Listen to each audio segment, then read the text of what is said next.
অবশেষে ৫ আগস্ট দুয়ার খুলছে জুলাই গণ অভ্যুত্থান স্মৃতি জাদুঘরের। উদ্বোধন করবেন প্রধানমন্ত্রী। স্বৈরাচারের বিরুদ্ধে সংগ্রামের আলোকবর্তিতা হয়ে থাকার আশা। রোহিঙ্গা ক্যাম্পে মানব পাচার নেটওয়ার্ক, কিশোর তরুণদের জিম্মি করে কেনাবেচা, মালয়েশিয়া যাত্রায় সমুদ্রে সলিল সমাধি অনেকের। বিশ্বের অন্যতম প্রাণঘাতী রুট আখ্যা।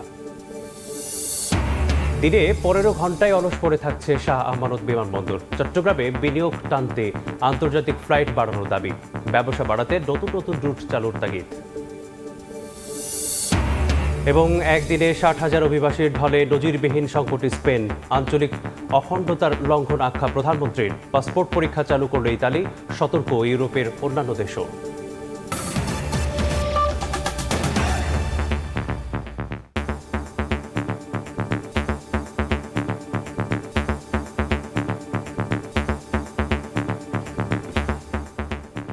সকালে সবাই সঙ্গে আছে আমি ব্যস্ত।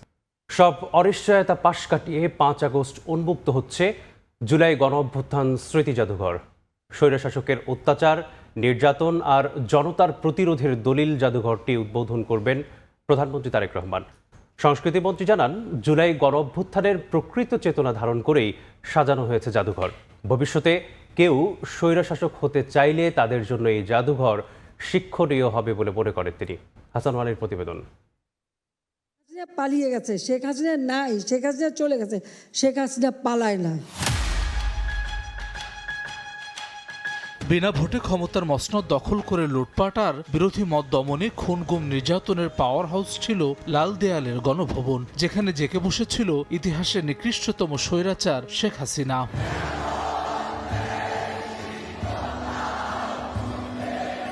একদিকে বাকস্বাধীনতা হরণ, অন্যদিকে লাগামহীন নির্যাতন। ফলে এক সাগর রক্তের বিনিময়ে ২৪-এর ৫ আগস্ট স্বৈরাচারের পতন ঘটায় ছাত্র জনতা। পুঞ্জীভূত ক্ষোভের বিস্ফোরণ ঘটে গণভবনের প্রতিটি পরতে। ছাত্র জনতা দখলে নেয় স্বৈর শাসকের বাসভবন।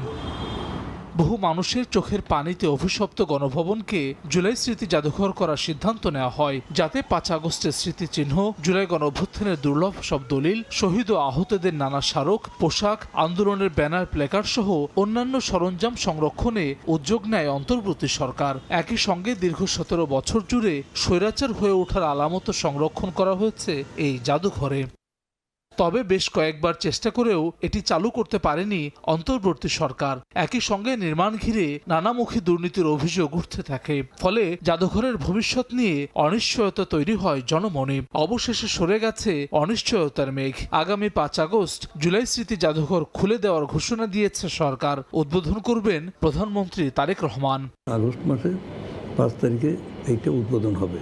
জুলাই গণ অভ্যুত্থান স্মৃতি জাদুঘরের সভাপতির দায়িত্ব পালন করছেন সরকারের সংস্কৃতি মন্ত্রী নিতাই রায় চৌধুরী। বলছেন, জুলাই গণ অভ্যুত্থানের প্রকৃত চেতনা ধারণ করেই সাজানো হয়েছে জাদুঘর। ভবিষ্যতে কেউ স্বৈর শাসক হতে চাইলে তাদের জন্য এই জাদুঘর শিক্ষণীয় হবে বলে মনে করেন সংস্কৃতি মন্ত্রী। জুলাই গণ অভ্যুত্থানের যে চেতনা, সেইটাকে তুলে ধরা, সমুন্নত রাখার জন্য আমরা সেখানে যে ধরনের কন্টেন্টটা মানুষের সামনে আসা উচিত সেটা নিয়ে আমরা কাজ করছি। যদি কোনো শাসক সে যদি নতুন করে আবার ফ্যাসিস্ট হয়ে ওঠে, তখন তার পতনের ভাবে অনিবার্য হবেই, কারণ জনগণ হচ্ছে সার্বভৌম ক্ষমতার অধিকারী।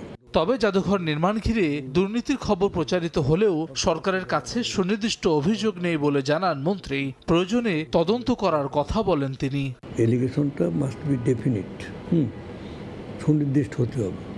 তো যদি এটা বলে যে কেউ যদি বলে যে এই খাতে দুর্নীতি হয়েছে, তখন রাষ্ট্রের দায়িত্ব হচ্ছে সেই জিনিসটাকে আইনি আওতায় নিয়ে আসা।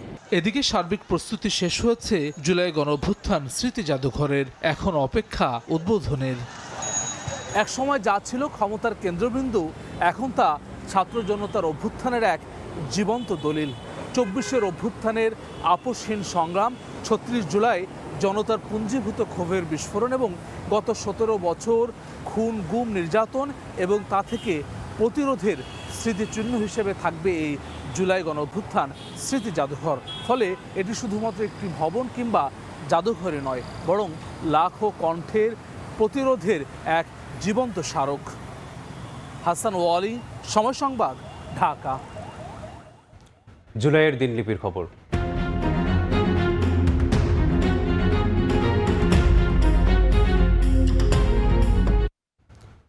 উত্তাল জুলাইয়ের এই দিনে গণসংগীত, পথনাটক, দেয়াল লিখন, স্মৃতিচারণা ও বিক্ষোভ সমাবেশের মধ্য দিয়ে বৈষম্য বিরোধী ছাত্র আন্দোলন পালন করে রিমেম্বারিং আওয়ার হিরোজ কর্মসূচি।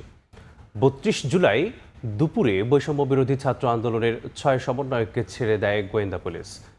আন্দোলন ঘিরে সহিংসতা আর আইন শৃঙ্খলা বাহিনীর ভূমিকা নিয়ে আন্তর্জাতিক মহলের উদ্বেগের পরিপ্রেক্ষিতে জাতিসংঘ ফ্যাক্ট ফাইন্ডিং দল পাঠানোর প্রস্তাব দেয় এদিন। রক্তাক্ত জুলাইয়ের ঘটনাবহুল এই দিনের বিস্তারিত থাকছে নাজমুস সালেহীর প্রতিবেদনে। খুন করা, জেলে ভরা এইসব আর চলবে না। যুবলীগ, ছাত্রলীগের হাতে পিস্তল, আগ্নেয়াস্ত্র, একজন আন্দোলনকারীর হাতে দেখি নাই। গুলি করার আদেশ দিয়েছে। যারা এর পিছনে ছিল তাদের উপযুক্ত এবং দৃষ্টান্তমূলক শাস্তি। যাদের হত্যা হয়েছে সেসব হত্যার বিচার যতদিন পর্যন্ত না হবে ততদিন পর্যন্ত বাংলাদেশের কোনো মানুষ শান্তি পাবে।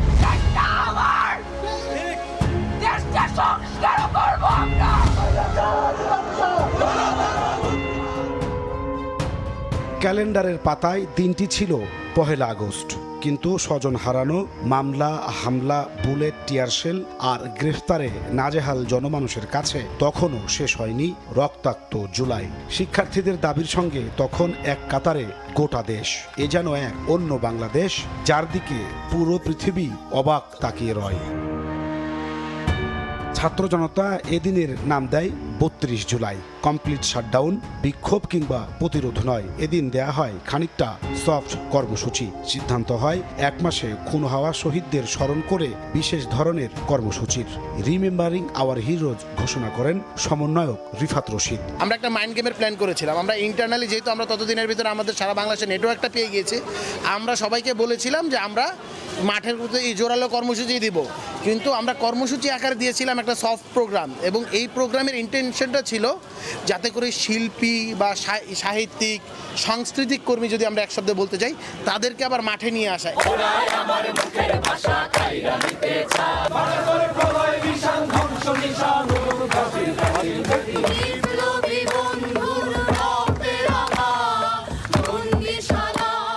জুলাই সকাল থেকে বৃষ্টিতে ভিজে গণসংগীত, পথনাটক, দেয়াল লিখন, স্মৃতিচারণ ও বিক্ষোভ সমাবেশের মধ্য দিয়ে গোটা দেশ পালন করে রিমেম্বারিং আওয়ার হিরোজ।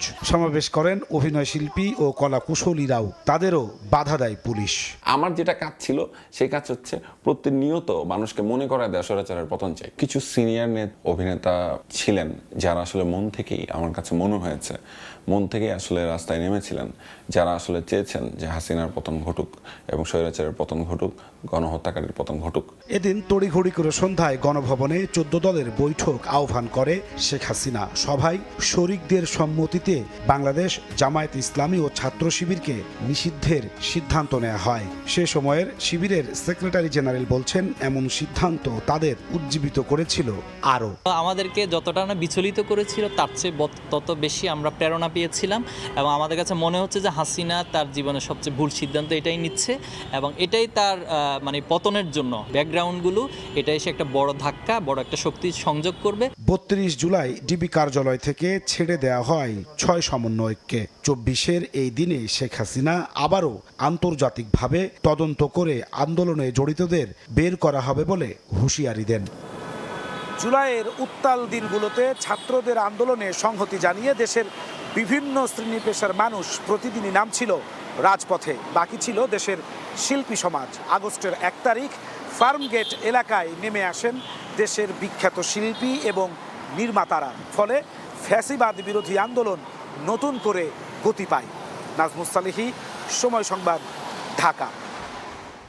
মানব পাচার চক্রের প্রলোভনে সমুদ্রপথে হারিয়ে যাচ্ছে শত শত রোহিঙ্গা।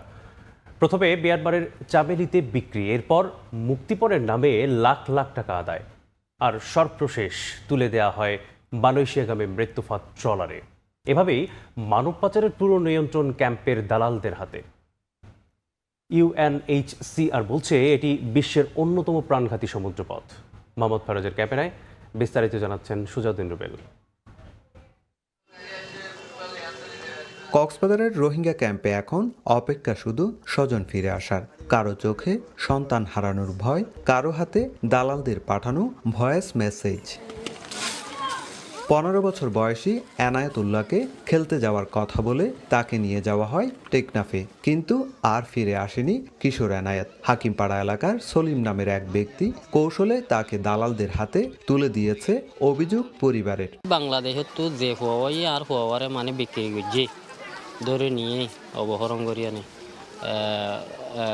কিডন্যাপ করিয়া নেই, তে হওয়া নাই বিহার চাই। এনায়েতের মতো একই পরিণতি 15 বছর বয়সী জানে আলমেরও। পরিবারের অভিযোগ, ক্যাম্প থেকে তাকে টেকনাফ নিয়ে গিয়ে দালালদের কাছে বিক্রি করা হয়। পরে তাকে নেওয়া হয় মিয়ানমারের চামিলি এলাকায়। ফুয়াড বলে কই টাং হইতে ফুয়াড কেলা লোক গিলা কই তোরা যত কই, তারপরে দাদনি খদে তোমার ফুয়া খদে না ডালি আসছি আমি কেলা ন খদে তোমার পরে খদে মালয়েশিয়া দিব লাগিব, কইতে মালয়েশিয়া দিন তুটি আনাই বোঝা নাই। বাংলাদেশ জলসীমা কিংবা ভূমধ্যসাগরে ট্রলারডুবির ঘটনার পর নিখোঁজ স্বজনদের পরিবারগুলো এখন নতুন আতঙ্কে। দালালদের কাছে সন্তানদের বিষয় জানতে চাইলে উল্টো দেওয়া হচ্ছে প্রাণনাশের হুমকি। যে ডালালে টিয়া লইয়া এডালে না আর অবশ্যই আর কি চাই, শাস্তি চাই। যে ডালালে টিয়া লইয়া এডালে ন দে এখন খবর নাই। টিয়া যখন কবে বুয়ার নাম ধরে বুত আমারে বুঝি টিয়া বুত পুরাই বেলাইব রে ইয়া মাদা বুত গাড়ি তাই কম লাইতে বুকুনার দরকারে তাইলে বুত অনেকে মারনা মাটি পুরা। জাতিসংঘের শরণার্থী সংস্থা ইউএনএইচসিআর এর তথ্য অনুযায়ী সাম্প্রতিক হাজার হাজার রোহিঙ্গা ঝুঁকিপূর্ণ সমুদ্রপথে যাত্রা করেছেন। তাদের বড় একটি অংশ সমুদ্রে নিখোঁজ হয়েছেন বা প্রাণ হারিয়েছেন। আশঙ্কা করা হচ্ছে প্রায় 6,500-এর বেশি রোহিঙ্গা শরণার্থী এই সময় সমুদ্রপথে বিপজ্জনকভাবে যাত্রা করেছিল, যাদের মধ্যে প্রতি 7 জনে 1 জন সমুদ্রপথে নিখোঁজ বা মারা গিয়েছেন। সো এটা ছিল যে আসলে সারা পৃথিবীতেও সমুদ্রপথে সবথেকে একটা প্রাণঘাতী রুট। আইনশৃঙ্খলা বাহিনী বলছে মানব পাচারে সক্রিয় রয়েছে একাধিক চক্র, যার মধ্যে রোহিঙ্গা ক্যাম্প কেন্দ্রিক দালালরা অন্যতম। অভিযান অব্যাহত রাখার জন্য আমাদের নির্দেশনা আছে। আমাদের নিজস্ব জুরিডিকশন থেকে অথবা বাইরের কোথাও থেকে আইনা যেন এখানে কেউ মানব পাচারের শিকার না হয়, সম্ভাব্য আস্তানা যেখানে অবস্থান করে তাদেরকে পাচার করে, ওগুলো অভিযান চালানোর জন্য আমাদের নির্দেশনা আছে এবং আমাদের অভিযান অব্যাহত আছে। হতাশার দিক থেকেই মূলত মানে সাগর পাড়ে দিয়ে অন্যত্র যেতে চায়। নিশ্চয়ই বাংলাদেশের কোনো দালাল চক্র এককভাবে এটা করতে পারে না, এর সাথে তো একটা আন্তর্জাতিক চক্র জড়িত আছে। একটা আন্তদেশীয় পরামর্শের মাধ্যমে, আলাপ আলোচনার মাধ্যমে আমাদের সরকার নিশ্চয়ই চেষ্টা করছে এটা অ্যাড্রেস করার জন্য। আইওএম ও ইউএনএইচসিআর এর যৌথ বিবৃতি অনুযায়ী মিয়ানমার উপকূলে জুনের শেষ ও 8 জুলাই রোহিঙ্গাবাহী 2টি ট্রলার ডুবিতে 5 শতাধিক মানুষের প্রাণহানির আশঙ্কা করা হচ্ছে। সুজাউদ্দিন রুবেল, সময় সংবাদ, কক্সবাজার। আন্তর্জাতিক গ্রুপ পাওয়ার 26 বছর পরও দিনে মাত্র 9 ঘন্টা কর্মচঞ্চল থাকছে চট্টগ্রামের শাহ আমানত বিমানবন্দর। দিনের শুরুতে মধ্যপ্রাচ্য থেকে ফ্লাইট এসে পৌঁছায় আর রাতে ফিরে যায় সেই ফ্লাইট। এর বাইরে কয়েকটি অভ্যন্তরীণ রুটের ফ্লাইট ওঠানামা ছাড়া তেমন কাজ নেই। পর্যাপ্ত আন্তর্জাতিক ফ্লাইট না থাকায় চট্টগ্রামে শিল্পে বিনিয়োগ হচ্ছে না বলে মনে করছেন ব্যবসায়ীরা। ব্যবসা বাড়াতে অন্যান্য আন্তর্জাতিক রুটেও ফ্লাইট চালুর তাগিদ তাদের। সাক্ষাৎকার ক্যামেরায় আরও জানাচ্ছেন কমল দে। প্রতিদিন ভোর 6টা থেকে সকাল 10টা, আবার সন্ধ্যা 6টা থেকে রাত 11টা। চট্টগ্রাম শাহ আমানত আন্তর্জাতিক বিমানবন্দরের ভেতর এবং বাইরের এই দৃশ্য। দিনের 24 ঘন্টার মধ্যে সকাল ও রাত মিলিয়ে মাত্র 8 থেকে 9 ঘন্টা টার্মিনাল, বোর্ডিং এরিয়া, ইমিগ্রেশন এবং টিকিট চেকিং কাউন্টারে এই কর্মব্যস্ততা থাকলেও বাকি সময় একেবারে ফাঁকা। মূলত বিদেশি এয়ারলাইন্সগুলো তাদের নিজেদের সুবিধার্থে পছন্দনীয় স্লট অনুযায়ী সকাল এবং সন্ধ্যার সময়কেই বেছে নিয়েছে। বাকি সময় আমাদের আসলে কোনো ইন্টারন্যাশনাল ফ্লাইট থাকে, অনলি ডোমেস্টিকে 2-4টা ফ্লাইট অপারেট করে।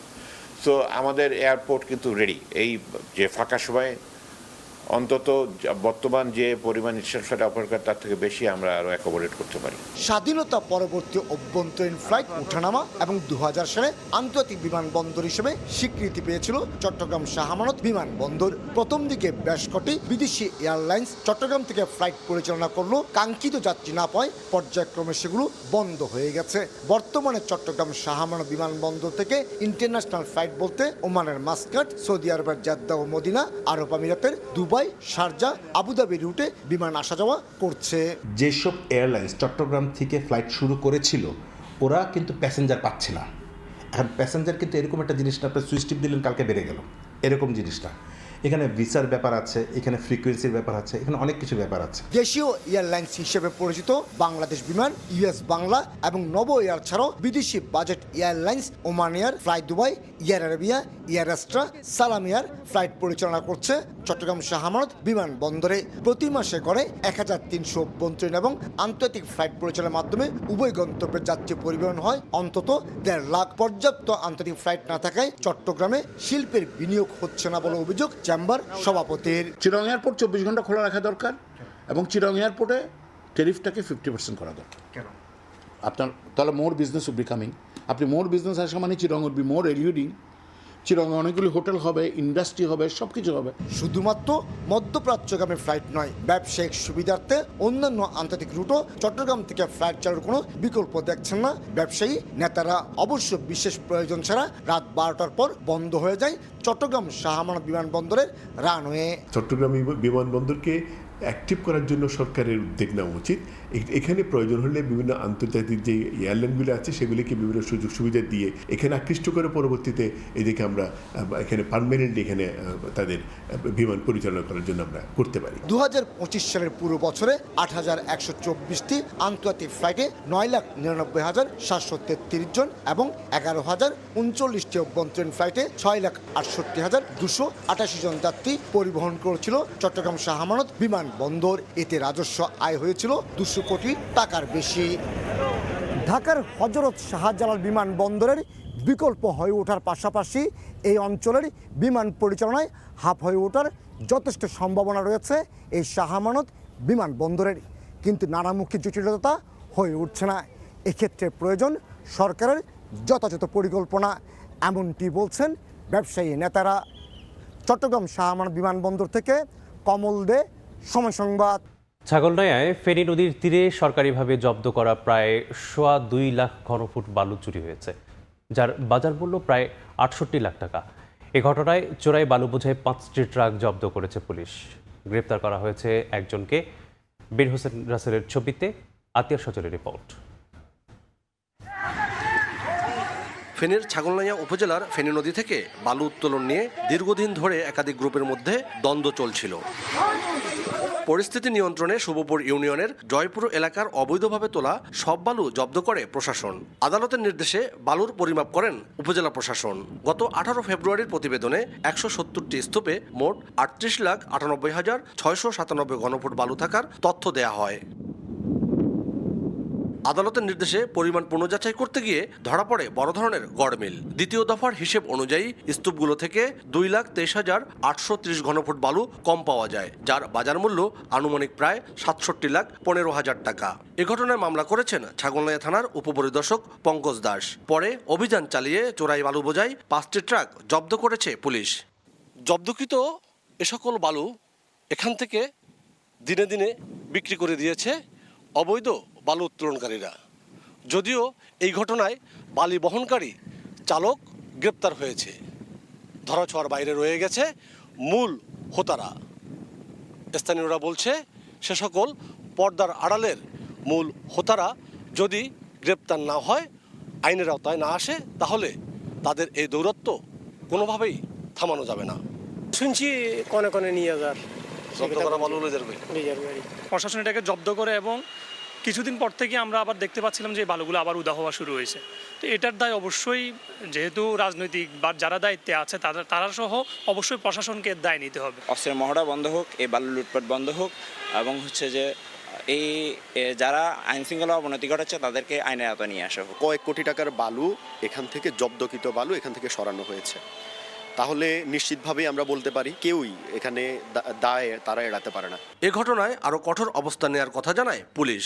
যারাই মারামারি করছে, দাঙ্গা হাঙ্গামা করছে বা অস্থিতিশীল করার চেষ্টা করছে, প্রতিটি ঘটনায় আমরা আইনাবলে নিয়ে মামলা রুজু করে আমরা আসামি ধরার প্রক্রিয়া চলমান আছে। বেশ কিছু আসামি আমরা ইতিমধ্যে গ্রেপ্তার করেছি। বালু লুট, সাংবাদিকের উপর হামলা ও প্রতিপক্ষের উপর গুলির ঘটনায় অভিযুক্ত আলমগীর সিদ্দিকীকে ঢাকা থেকে গ্রেপ্তার করা হয়েছে বলে জানিয়েছে পুলিশ। আতিয়ার সজল, সময় সংবাদ, ফেনী। বান্দরবানে টানা বর্ষণ ও পাহাড়ি ঢলে পৌরসভার বর্জ্য ভরে গেছে কৃষি জমিতে। 10 একরেরও বেশি জমিতে নষ্ট হয়েছে ধান, সবজি সহ বিভিন্ন ফসল।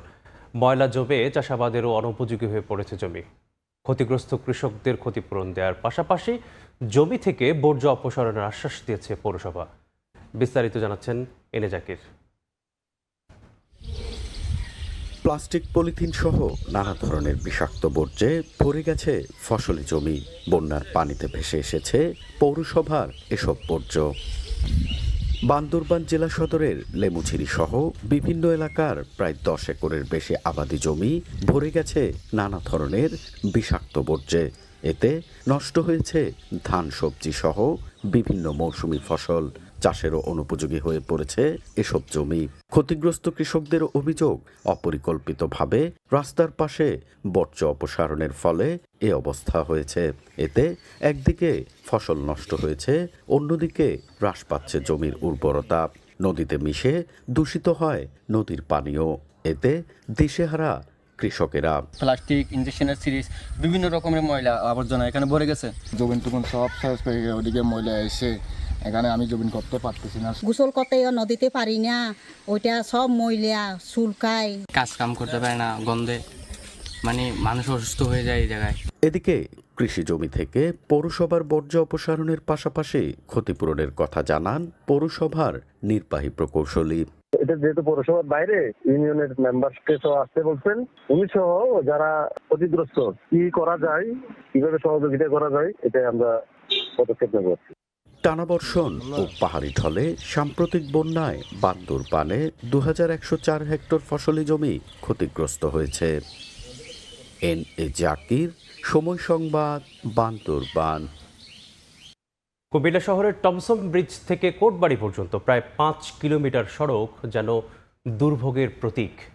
গর্ত আর খানাখন্দে ভরা এই পথ দিয়ে প্রতিদিনই হাজারো শিক্ষার্থী, রোগী, পর্যটক এবং সাধারণ মানুষ জীবনের ঝুঁকি নিয়ে চলাচল করেন। ফলে বেহাল সড়ক নিয়ে বাড়ছে ক্ষোভ। ইশতিয়াক আহমেদের রিপোর্ট। এটি শহরের অন্যতম প্রবেশপথ। বিশ্ববিদ্যালয় সংযোগ, মেডিকেল কলেজ, বিজিবি ক্যাম্প সংযোগ সড়ক ও পর্যটনের করিডর, সব পরিচয় ছাপিয়ে এখন এই সড়কের একটি পরিচয়, মরণ ফাঁদ। বছর পর বছর দুর্ভোগ বাড়লেও মিলছে না স্থায়ী সমাধান। প্রশ্ন উঠছে কারণ নিয়ে, দায়িত্বে অবহেলা নাকি সমন্বয়ের অভাব। কুমিল্লা শহরের টমসন ব্রিজ থেকে কোটবাড়ি পর্যন্ত প্রায় 5 কিলোমিটার সড়কে গর্ত আর খানাখন্দ। বৃষ্টি হলে এইসব গর্ত পানিতে তলিয়ে আরো ভয়ঙ্কর হয়ে ওঠে। গভীরতা বুঝতে না পেরে প্রায়ই সিএনজি, অটোরিকশা, মোটরসাইকেল দুর্ঘটনার শিকার হয়ে আহত হন যাত্রীরা। স্থানীয়দের অভিযোগ, দীর্ঘদিন ধরে কার্যকর ড্রেনেজ ব্যবস্থা না থাকায় পানি জমে সড়কে ক্ষতি আরো বাড়ছে। টাকা খুলে যায় বা গাড়ি কাটতে যায়, অটো এলে উল্টে যায়। এমন কোনো দিন নাই যে 10-20টা অটো চেঞ্জ এখানে নাও পল্টি হয়। ছোট ছোট গাতাগুলাতে বাইকাররা অনেক অ্যাক্সিডেন্ট করে। সড়ক বিভাগ বলছে ইতিমধ্যে সড়কটির জন্য 9 কোটি টাকা সংস্কার কাজ অনুমোদন হয়েছে। আগামী 1 সপ্তাহের ভিতরেই অংশে কাজ শুরু করবে এবং সেটি প্রায় 1 কিলোমিটার সড়ক বিভিন্ন স্পটে ঢালাই সড়ক নির্মাণ করা হবে। গুরুত্বপূর্ণ এই সড়কে বেহাল দশা শুধু দুর্ভোগের গল্প নয়, প্রশ্ন তুলেছে দায়িত্ব পালন নিয়েও। কবে মিলবে স্থায়ী সমাধান, সে উত্তর খুঁজছেন প্রতিদিন এই পথে চলাচল করা হাজারো মানুষ। ইশতিয়াক আহমেদ, সময় সংবাদ, কুমিল্লা। লক্ষ্মীপুরের কমলনগরের নাসিরগঞ্জ করইতলা ইসলামগঞ্জ সড়ক জুড়ে খানাখন্দ। 11 কিলোমিটার দীর্ঘ সড়কের বেশিরভাগ স্থানেই উঠে গেছে কার্পেটিং। এতে ঝুঁকি নিয়ে যাতায়াত করছেন এলাকাবাসী। তবে সড়ক সংস্কারের আশ্বাস এলজিটির। আহাদুল ইসলাম আকাশের ছবিতে বাঝারুল আনোয়ার টিপুর রিপোর্ট। বড় বড় গর্ত আর খানাখন্দে ভরা সড়ক, ঝুঁকি নিয়ে হেলে দুলে চলছে যানবাহন। প্রায়ই ঘটছে ছোট বড় দুর্ঘটনা। এমন বেহাল দশা লক্ষ্মীপুরের কমলনগর উপজেলার নাসিরগঞ্জ করইতলা ইসলামগঞ্জ 11 কিলোমিটার সড়কের। সংস্কার না হওয়ায় সড়কটি এখন যান চলাচলের অনুপযোগী হয়ে পড়েছে। ঝুঁকি নিয়ে চলছে যানবাহন। অথচ উপজেলার 9টি ইউনিয়নের মধ্যে 5টি ইউনিয়নের বাসিন্দাদের উপজেলা স্বাস্থ্য কমপ্লেক্সে যাওয়ার একমাত্র সড়ক এটি। সড়কের বেহাল দশায় চরম ভোগান্তিতে বাসিন্দারা। রাস্তা দিয়ে হাঁটাচলা করা যায় না, কোনো ইমার্জেন্সি কাম হলে যাইতে খুব কষ্ট। একটা লোক অসুস্থ হইলেও হাসপাতাল নেওয়া সম্ভব হচ্ছে না। জলাবদ্ধতায় এই অটো রিক্সা বিভিন্ন যানবাহন চলতে গিয়ে গর্তের ভিতরে উল্টে পড়ে। বাচ্চা কাচ্চাদের অসুস্থতা হলে আমরা নিজেরা বাচ্চা নিয়ে যাইতেছি, আমাদের নিজেরই অসুবিধা হচ্ছে। স্থানীয় জনপ্রতিনিধির অভিযোগ, দুর্ভোগের বিষয়টি স্থানীয় সরকার প্রকৌশল অধিদপ্তরকে জানানো হলেও নেওয়া হয়নি কার্যকর কোনো ব্যবস্থা। এলজিডির কাছে জানাইছি, এলজিডিও কোনো অ্যাকশনে নাই। তাই আমরা অনুরোধ করি সরকারের কাছে রাস্তাটা অতি তাড়াতাড়ি করার জন্য। সড়কের বেহাল দশার কথা স্বীকার করে এলজিইডির নির্বাহী প্রকৌশলী জানান, প্রস্তাবনা পাঠানো হয়েছে, অনুমোদন পেলে শিগগিরই শুরু হবে সংস্কার কাজ। প্রকল্পে আমরা নামটা প্রস্তাব করেছি, যে প্রকল্পটি আগেই অনুমোদিত হবে আমরা সেই প্রকল্প থেকেই এই প্রকল্পটি, এই স্কিমটি বা সড়কটি সংস্কার করব আশা করতেছি। সড়কটির পাশে রয়েছে স্কুল, মাদ্রাসা সহ 10টি শিক্ষা প্রতিষ্ঠান ও 60টি হাটবাজার। এই সড়ক দিয়ে 5টি ইউনিয়নের বাসিন্দারা যাতায়াত করেন। মাঝারুল আনোয়ার টিপু, সময় সংবাদ, লক্ষ্মীপুর। দুটি দেশের সীমান্তে বসবাস, তবে ছিল না কোনো দেশেরই নাগরিকত্ব। অবশেষে 2015 সালের ছিটমহল বিনিময়ের মাধ্যমে কিছু পরিবার ভারত আর কিছু পরিবারের ঠাঁই মেলে বাংলাদেশে। এই 11 বছরে কেমন আছেন তারা? অনেকের দাবি, বাংলাদেশের অংশ হলেও নাগরিক সুবিধা পৌঁছায়নি তাদের ঘরে। কুড়িগ্রাম থেকে বাচ্চা সৈকতের তথ্য এবং জামিন মিয়ার ছবিতে রিপোর্ট। 2015 সালের 1 আগস্ট জাতিগতভাবে পরিচয় মেলে হাজারো পরিবারের। কেউ হন ভারতের নাগরিক, কেউ প্রিয় মাতৃভূমি বাংলাদেশের। তবে ছিটমহল বিনিময়ের আগের দিনগুলো কেমন ছিল?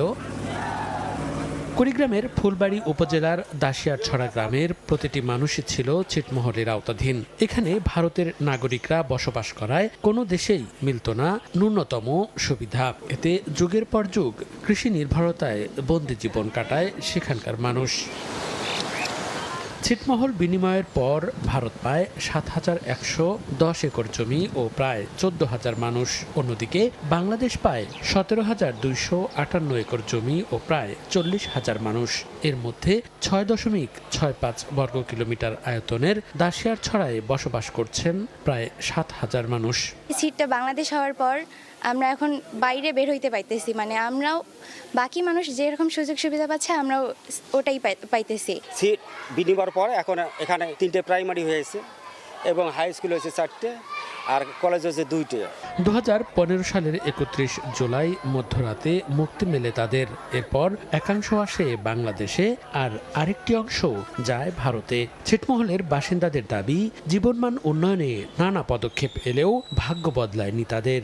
আইসিটি ভবন হয়েছে, কিন্তু সেখানে মাকড়সা জাল দিয়ে পড়ে আছে, আজ পর্যন্ত সেখানে কোনো কার্যক্রম হচ্ছে না। গম, কালাই, ভুট্টা, ধান সব কিছু প্রচুর পরিমাণ হয়, কিন্তু ছিটমহল মানুষ এর ন্যায্য মূল্য পাইতেছে না। যদি একটা ইউনিয়ন করতো, সিটের লোকগুলোর খুবই একটা ভালো সুবিধা হতো। এখানে ছোট ছোট ক্ষুদ্র কুটির শিল্প সরকার তৈরি করে এতে কর্মসংস্থানের ব্যবস্থা করলে আমার মনে হয় খুব ভালো হতো। ল্যান্ডগত সমস্যা এখানে রয়ে গেছে এবং একজনকার জমি আরেকজনের নামে রেকর্ড হয়েছে এবং এখানকার কিছু মানুষের এখনও নাগরিকত্ব হয়নি। ওই সময় তারা ইন্ডিয়ার ভিতরে ছিল, যার হেড কাউন্ট্রির নাম না আসার কারণে নাগরিকত্ব হয়নি। এদিকে নানা সামাজিক উন্নয়ন কর্মকাণ্ডের মাধ্যমে বিলুপ্ত ছিটমহলবাসীর পাশে থাকার কথা জানিয়েছে জেলা পরিষদ। দীর্ঘদিনের যে তাদের যে বঞ্চিত বিভিন্ন সুযোগ সুবিধা থাকে, সেই সুযোগ সুবিধার জন্য আমার জেলা পরিষদ থেকে যতটুকু আমি দিতে পারি ইনশাআল্লাহ তাদেরকে দিয়ে তাদের পাশে থাকবো।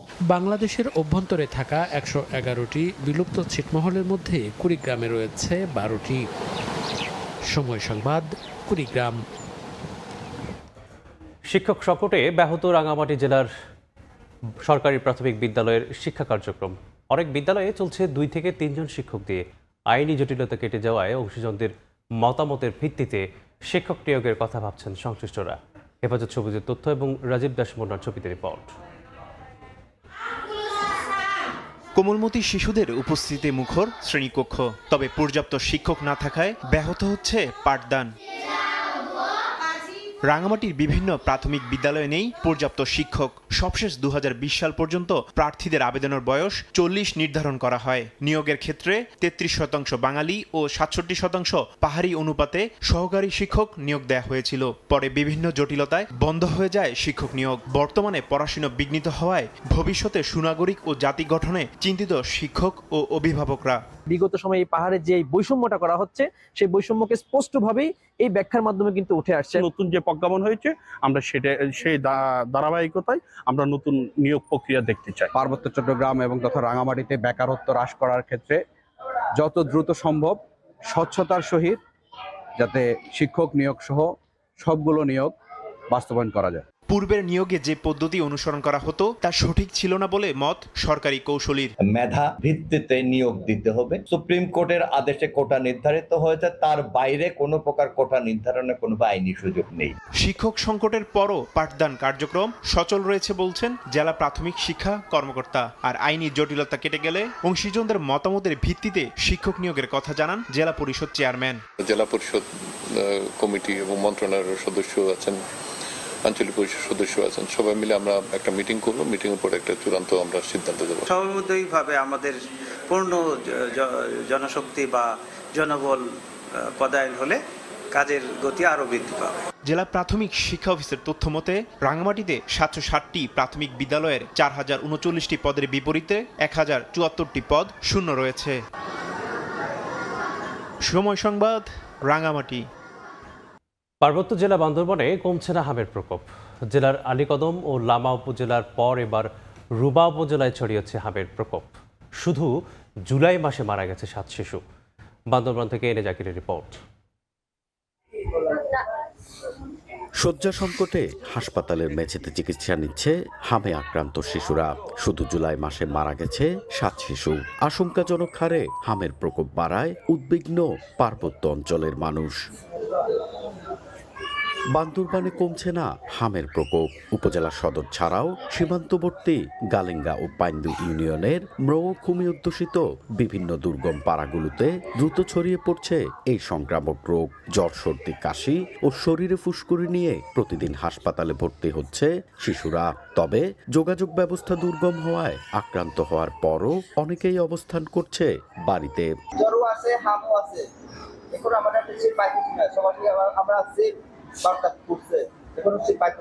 স্বাস্থ্য কমপ্লেক্সে শয্যা সংকটের পাশাপাশি নেই পর্যাপ্ত অক্সিজেন সরবরাহ। অনেক চিকিৎসা কেন্দ্রে আইসিইউ সুবিধা নেই। এ অবস্থায় প্রাণহানি বাড়ার আশঙ্কা করছেন স্থানীয়রা।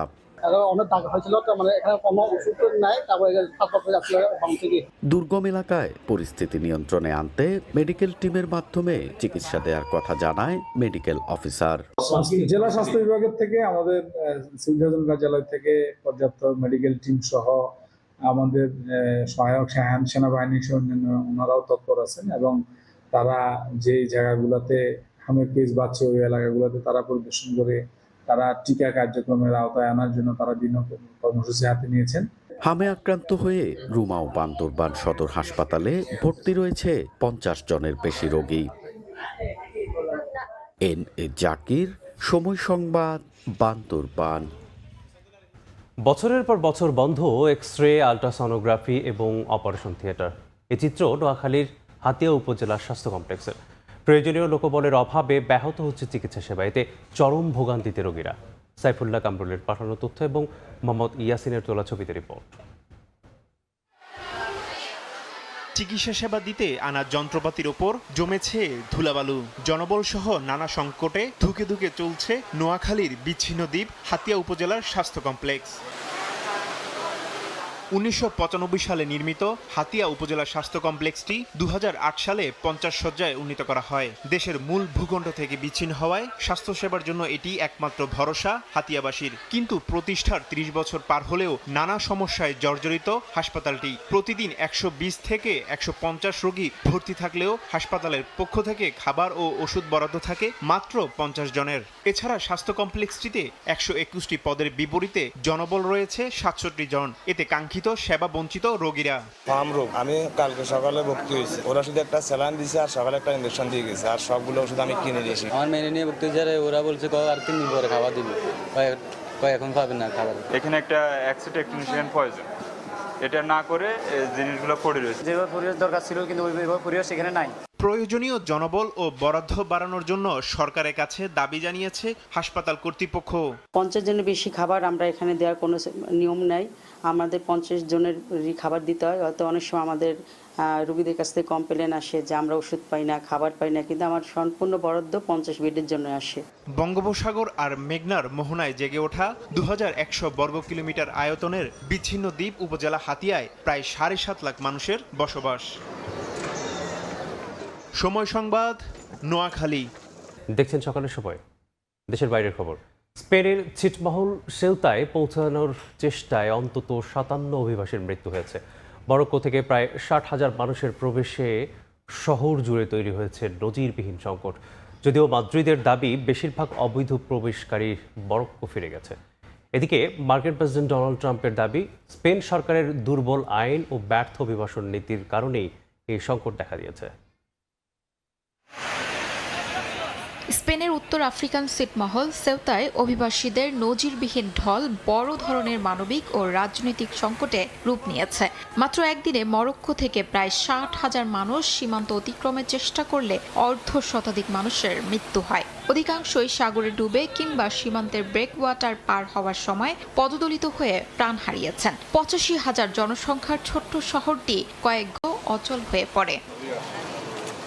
সেউতা সফরে গিয়ে স্পেনের প্রধানমন্ত্রী পেদ্রো সানচেজ ঘটনাটিকে স্পেনের আঞ্চলিক অখণ্ডতার লঙ্ঘন হিসেবে বর্ণনা করেন। তার অভিযোগ, সুপ্রিম কোর্টের সাম্প্রতিক এক রায়কে কাজে লাগিয়ে মানব পাচারকারী চক্রগুলো এই গণ অনুপ্রবেশের সুযোগ তৈরি করেছে। তিনি জানান, যাদের স্পেনে থাকার আইনি অধিকার নেই তাদের দ্রুত শনাক্ত, নিবন্ধন ও বহিষ্কারের জন্য অস্থায়ী গ্রহণ কেন্দ্র স্থাপন করা হবে। পাশাপাশি সমুদ্রপথে সীমান্ত আরও স্পষ্ট করতে ব্রেকওয়াচের কাছে ভাসমান বয় স্থাপন করা হবে। অন্যদিকে মরক্কো সরকার এই ঘটনার জন্য অপরাধী চক্রকে দায়ী করে বলেছে, সীমান্ত ব্যবস্থাপনায় দুই দেশের সহযোগিতা অব্যাহত রয়েছে।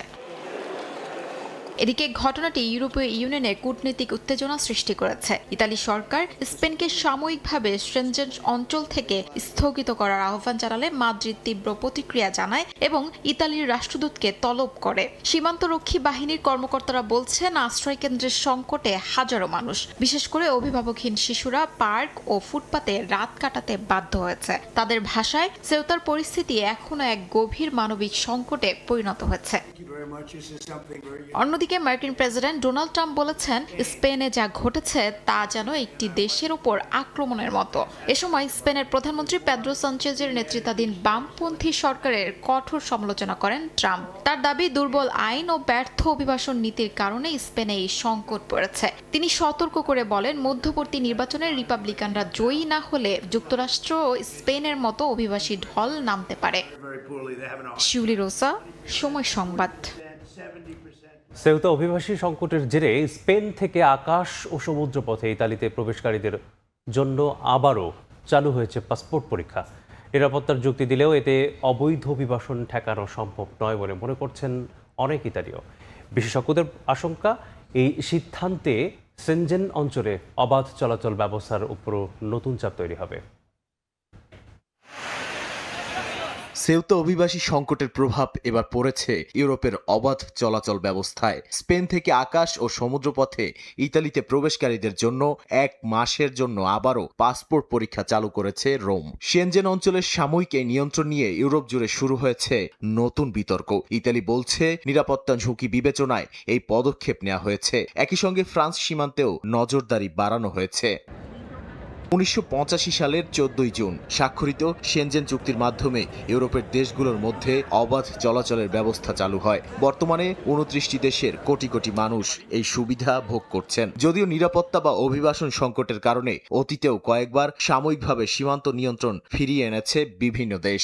ইতালি সরকারের দাবি, নতুন এই ব্যবস্থায় অনিয়মিত অভিবাসীদের গতিবিধি নজরদারি, মানব পাচার চক্রের তৎপরতা দমন এবং অভ্যন্তরীণ নিরাপত্তা জোরদার করা সম্ভব হবে।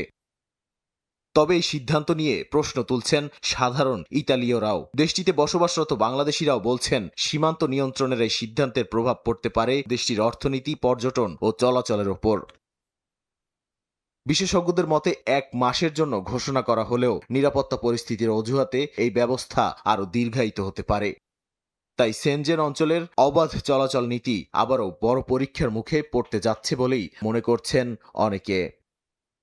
সময় সংবাদ, ইতালি। হামাস অস্ত্রত্যাগে রাজি হওয়ার পরও গাজা জুড়ে হামলা চালিয়ে যাচ্ছে ইসরায়েল। বিমান ও ড্রোন হামলায় অন্তত 3 জন নিহত হয়েছেন, আহত হয়েছেন অনেকেই। এছাড়া এক সপ্তাহে পশ্চিম তীর থেকে 2 শতাধিক ব্যক্তিকে আটক করেছে নেতানিয়াহু বাহিনী। মার্কিন প্রেসিডেন্ট ডোনাল্ড ট্রাম্প জানান, হামাসের নিরস্ত্রীকরণ চুক্তিতে সন্তুষ্ট ইসরায়েলি, তবে পরিস্থিতি জটিল হওয়ায় বাস্তবায়নের পথে উত্থান পতন থাকতে পারে বলে স্বীকার করেন তিনি। তবে এই চুক্তি নিয়ে ইসরায়েলে শুরু হয়েছে তীব্র বিতর্ক। হামাসের অস্ত্র ত্যাগে রাজি হলেও গাজায় হামলা চালিয়ে যাচ্ছে ইসরায়েল। সালাহ আল-দিন সড়কে বিমান হামলার পাশাপাশি দেইর আল বালা ও ইন্টেলিজেন্স সদর দফতর এলাকায় ড্রোন হামলায় নারী শিশুসহ হতাহত হয়েছেন অনেকে। এছাড়া অধিকৃত পশ্চিম তীরে অভিযান জোরদার করেছে ইসরায়েলি বাহিনী। তাদের দাবি, গত এক সপ্তাহে 200 জনেরও বেশি ব্যক্তিকে আটক করা হয়েছে। জব্দ করা হয়েছে বিপুল অর্থ ও অস্ত্র তৈরির সরঞ্জাম। যুক্তরাষ্ট্রের প্রেসিডেন্ট ডোনাল্ড ট্রাম্প দাবি করেছেন, তার ঘোষিত বোর্ড অফিসের মধ্যস্থতায় গাজায় হামাস ও অন্যান্য ফিলিস্তিনি সশস্ত্র গোষ্ঠীর নিরস্ত্রীকরণ নিয়ে হওয়া চুক্তিতে ইসরায়েল সন্তুষ্ট। যদিও তিনি স্বীকার করেন, পরিস্থিতি জটিল হওয়ায় বাস্তবায়নের পথে উত্থান পতন থাকতে পারে। ট্রাম্প জানান, ধাপে ধাপে হামাসের নিরস্ত্রীকরণের সঙ্গে সমন্বয় করে গাজা থেকে ইসরায়েলি সেনা সরিয়ে নেওয়া হবে। একই সঙ্গে আন্তর্জাতিক স্থিতিশীলতা বাহিনী ও নতুন একটি ফিলিস্তিনি পুলিশ বাহিনী যৌথভাবে গাজার নিরাপত্তার দায়িত্ব পালন করবে। অন্যদিকে কোনো সন্দেহ বা বাধা সৃষ্টি না করে সব পক্ষকে রোডম্যাপ বাস্তবায়নের আহ্বান জানিয়েছে জাতিসংঘের মহাসচিব। তার ভাষায়, এখনই চুক্তির প্রতিশ্রুতিগুলো বাস্তবে কার্যকর করার সময়। রোডম্যাপ অনুযায়ী গাজার বেসামরিক প্রশাসনের দায়িত্ব নেবে national committee for the administration of Gaza বা এনসিএজি। সংস্থাটি ভারী অস্ত্র, অস্ত্র উৎপাদন কেন্দ্র, অস্ত্র ভাণ্ডার ও সুড়ঙ্গ নিষ্ক্রিয় এবং সংরক্ষণের প্রক্রিয়া তদারকি করবে। তবে কোনো অস্ত্রই ইসরায়েল বা অন্য কোনো পক্ষের কাছে হস্তান্তর করা হবে না। তবে এই পরিকল্পনা নিয়ে ইসরায়েলের ভেতরেই শুরু হয়েছে তীব্র বিতর্ক। দেশটির সাবেক চিফ অব আর্মি স্টাফ গাদি আইনজেটকট অভিযোগ করেছেন, প্রস্তাবিত চুক্তি প্রধানমন্ত্রী বেনিয়ামিন নেতানিয়াহুর ঘোষিত যুদ্ধের লক্ষ্য থেকে সরে এসেছে। তার দাবি, হামাসকে পুরোপুরি নির্মূল না করেই যুদ্ধের ইতি টানার চেষ্টা ভবিষ্যতে নতুন নিরাপত্তা হুমকি তৈরি করতে পারে এবং এটি ইসরায়েলের দীর্ঘমেয়াদী নিরাপত্তার জন্য ঝুঁকিপূর্ণ। শিউলি রোজা, সময় সংবাদ। দেখছেন সকালের সময়। খেলার খবর। ইতিহাস করার স্বপ্ন নিয়ে অস্ট্রেলিয়ার পথে বাংলাদেশ দল। 2 দফায় ওজি সফরে যাচ্ছে টাইগার ক্রিকেটাররা। 8 ক্রিকেটার ও 10 অফিসিয়াল সহ এদিন প্রথম বহরে গেলেন দলের 18 সদস্য। আগামী রোববার দ্বিতীয় বহরের সৌম্য, জাকের সহ অস্ট্রেলিয়া যাবেন আরও 10 ক্রিকেটার। বিমানবন্দরের ভিড়ের মাঝেই হঠাৎ চিৎকার তামিম। সমর্থকদের সেই ডাকের জবাবে এক চিলতে হাসি। সাকিব আল হাসান, তামিম ইকবালদের পর বাংলাদেশের ক্রিকেটে নতুন প্রজন্মের যে কজনকে ঘিরে স্বপ্ন দেখছেন সমর্থকরা, তানজিদ তামিম তাদেরই একজন। আর সেই নতুন প্রজন্মকে নিয়েই 23 বছর পর অস্ট্রেলিয়ার মাটিতে টেস্ট খেলতে যাচ্ছে বাংলাদেশ। একজন দুজন তারপর একে একে বিমানবন্দরে হাজির হন খালিদ, অমিত হাসানরা। এর কিছুক্ষণ পরেই আসেন দলের সবচেয়ে সিনিয়র ক্যাম্পেইনার মুশফিকুর রহিম। এই অজি সিরিজে তার কাঁধে দায়িত্বটা একটু বেশিই থাকবে। অস্ট্রেলিয়া সফরে 2 ধাপে যাচ্ছেন টাইগার ক্রিকেটাররা। প্রথম ধাপে উড়াল দিলেন 8 ক্রিকেটার ও 10 টিম অফিসিয়াল। প্রধান coach Phil Simmons, spin bowling coach Mushtaq Ahmed, Mohammad আশরাফুলরাও আছেন এই বহরে। আর আগামী রোববার রাতে দ্বিতীয় দফায় সৌম্য সরকার, মুশফিক হাসান সহ আরও 10 ক্রিকেটার অস্ট্রেলিয়ার উদ্দেশ্যে রওনা হবেন। বর্তমানে স্কোয়াডের সব ক্রিকেটারের কাছেই এটা অস্ট্রেলিয়ায় প্রথম টেস্ট সফর, কিন্তু ড্রেসিং রুমে আছেন এমন একজন যিনি সেই কন্ডিশনের সঙ্গে পরিচিত।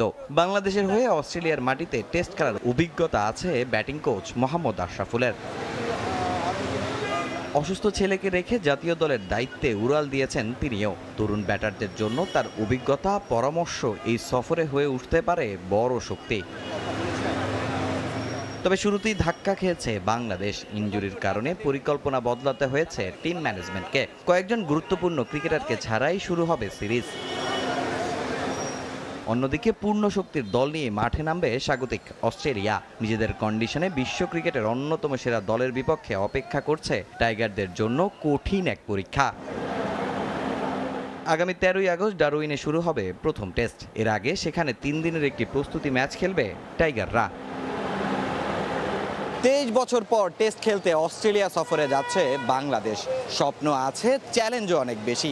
নতুন প্রজন্মের কারোই তেমন অভিজ্ঞতা নেই অজিদের বিপক্ষে টেস্ট খেলার। এখন দেখার অপেক্ষা এই সফর কেবলই একটা বিদেশ সফর হয়ে থাকে নাকি ইতিহাস গড়ে দেশে ফেরে টাইগাররা। হযরত শাহজালাল আন্তর্জাতিক বিমানবন্দর থেকে তামিম হোসেন, সময় সংবাদ, ঢাকা। আর্থিক নিয়মভঙ্গের দায়ে বড় ধরনের শাস্তি পেল চেলসি ফুটবল ক্লাব। 165 কোটি টাকা জরিমানার পাশাপাশি আগামী 2 মৌসুমে ক্লাবটির ওপর দল বদলে নিষেধাজ্ঞা আরোপ করেছে ফুটবল অ্যাসোসিয়েশন FA। 2009 থেকে 2022 সাল পর্যন্ত দল বদলের ক্ষেত্রে অনিবন্ধিত এজেন্ট ও তৃতীয় পক্ষকে মোট 47 মিলিয়ন ইউরো দেওয়ার 74টি অভিযোগের প্রেক্ষিতে এমন রায় দেওয়া হয়। যদিও শঙ্কা করা হচ্ছিল আগামী মৌসুমে লিগের 6 পয়েন্ট কাটা হতে পারে, তবে সে শাস্তি আপিলের পর এড়িয়েছে চেলসি। আর্থিক জরিমানা থেকে প্রাপ্ত অর্থ তৃণমূল ফুটবলের উন্নয়নে ব্যয় করবে FA। শাভি আলোনসোকে কোচ করে নতুন মৌসুম শুরুর অপেক্ষায় পশ্চিম লন্ডনের ক্লাবটি। তবে ট্রান্সফার মার্কেটে দেয়া এই ব্যান্ড ব্লুজদের জন্য কাজটি কঠিন করে দিল। এ পর্যায়ে শীর্ষ সংবাদগুলো জানিয়ে দিচ্ছি আরেকবার। অবশেষে 5 আগস্ট দুয়ার খুলছে জুলাই গণ অভ্যুত্থান স্মৃতি জাদুঘরের। উদ্বোধন করবেন প্রধানমন্ত্রী। স্বৈরাচারের বিরুদ্ধে সংগ্রামের আলোকবর্তিতা হয়ে থাকার আশা। রোহিঙ্গা ক্যাম্পে মানব পাচার নেটওয়ার্ক, কিশোর তরুণদের জিম্মি করে বেচা কেনা। মালয়েশিয়া যাত্রায় সমুদ্রে সলিল সমাধি অনেকের। বিশ্বের অন্যতম প্রাণঘাতী রুটাক্ষা।